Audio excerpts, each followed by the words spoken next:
volharding om meer as net 'n skoolhoof te wees.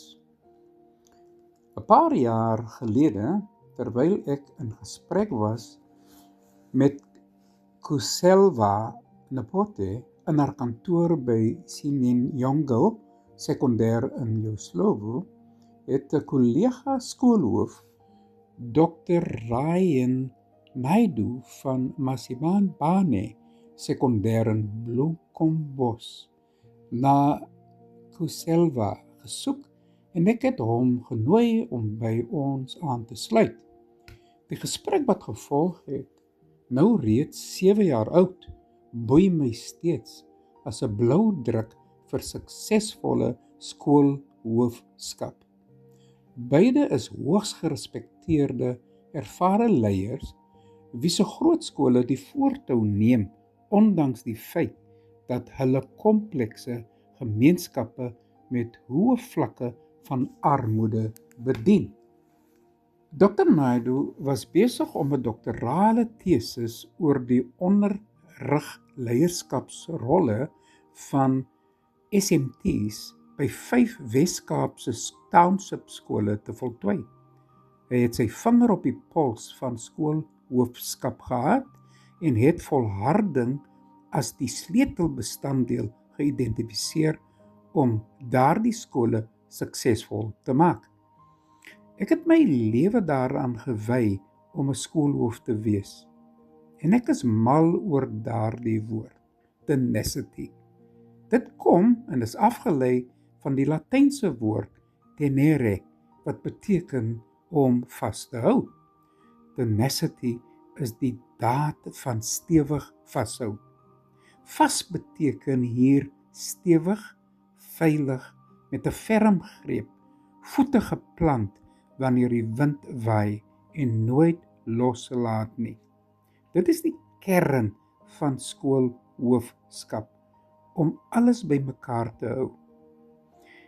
Daardie uiterste volharding en vasberadenheid om standaarde onophoudelik na te streef wat sukses verseker, selfs wanneer iemand of niemand kyk nie, en ondanks uitdagende omstandighede.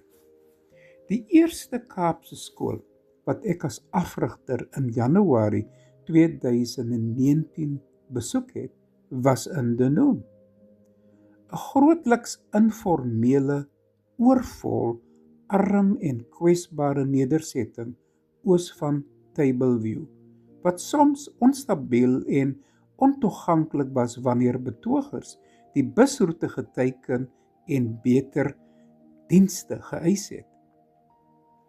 Baie werk is die afgelope jare deur die stad gedoen om Dunoon te verbeter. Ek kan nie sê dat ek nie senuweeagtig was as ek deur Dunoon gery het nie, maar my afspraak met die skoolhoof, Bongani Mesikana, was altyd om 800 uur.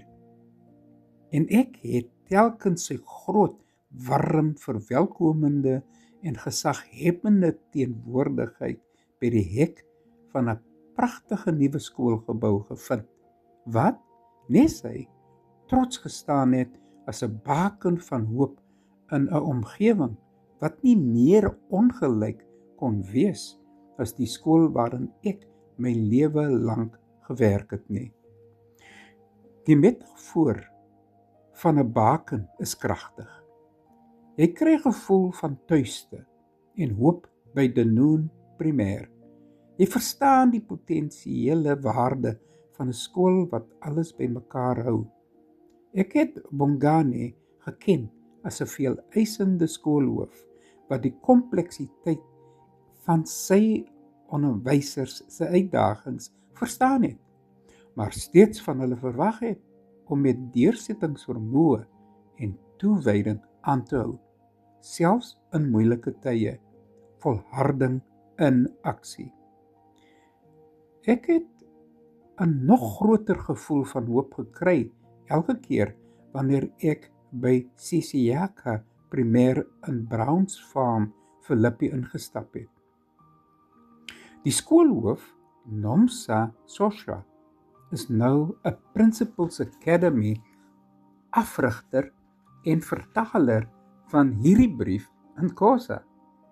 Die skool wat ek vandag nie meer kan besoek nie, omdat die gebied eenvoudig te gevaarlik is, straal 'n institusionele volharding uit wat sigbaar is in die ywer van die leerders, die trots waarmee hulle hul uniforms dra, hul breë glimlagte en hul gelukkige onderwysers in helder en kleurvolle klaskamers. Nomsa praat selde, maar wanneer sy die onderwysers toegespreek het, kon jy haar beheer en invloed sien, totale respek, diepgaande insig in die skool en sy akademiese visie, en 'n ononderhandelbare verbintenis tot onderrigtyd van klok tot klok. Ons jaarlikse besoekende skoolhoofde uit Nederland was altyd verstom oor Nomsa se beheer oor Sisiyaka se standaard. Elke skoolhoof sal die stille krag verstaan van om alles aktief bymekaar te hou, die moeilikheid daarvan en wat dit verg. Goeie leiers handhaaf standaarde en moraal wanneer dinge wankel, personeel omset of afwesigheid, dissiplinêre probleme of negatiewe publisiteit. Maar om iets so groot en kosbaar soos 'n skool stewig te hou, vereis die krag van 'n hele span.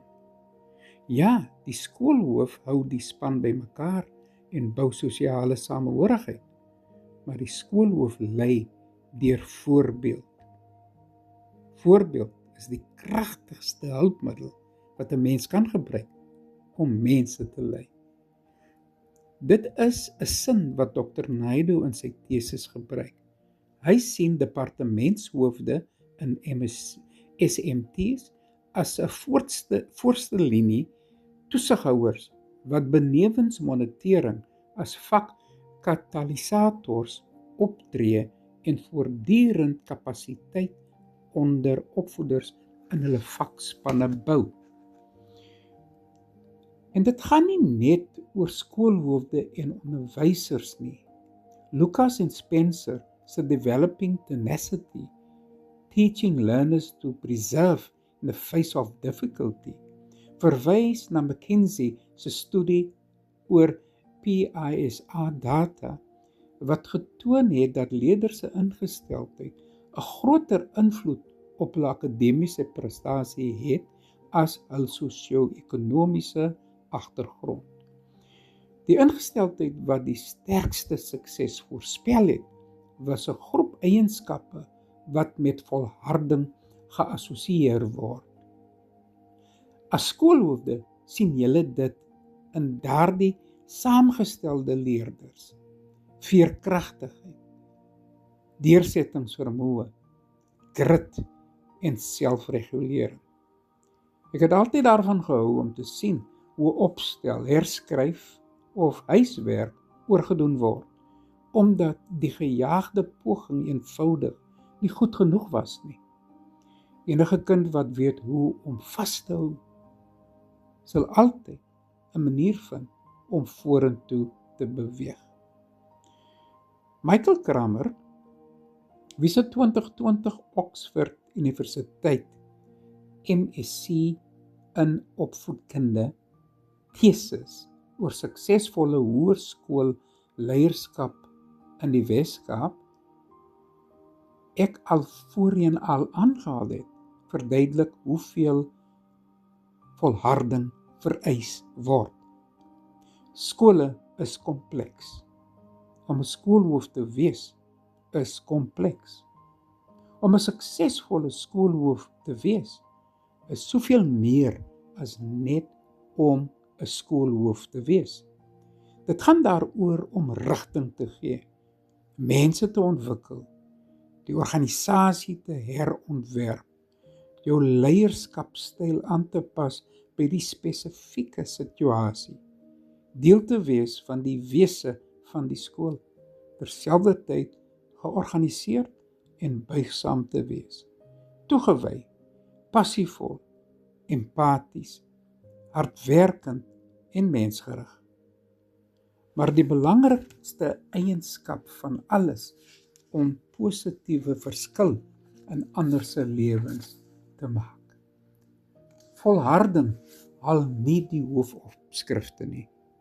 Dit hou stand, totdat dit iets word wat 'n mens kan voel in die gange en klaskamers van 'n suksesvolle skool.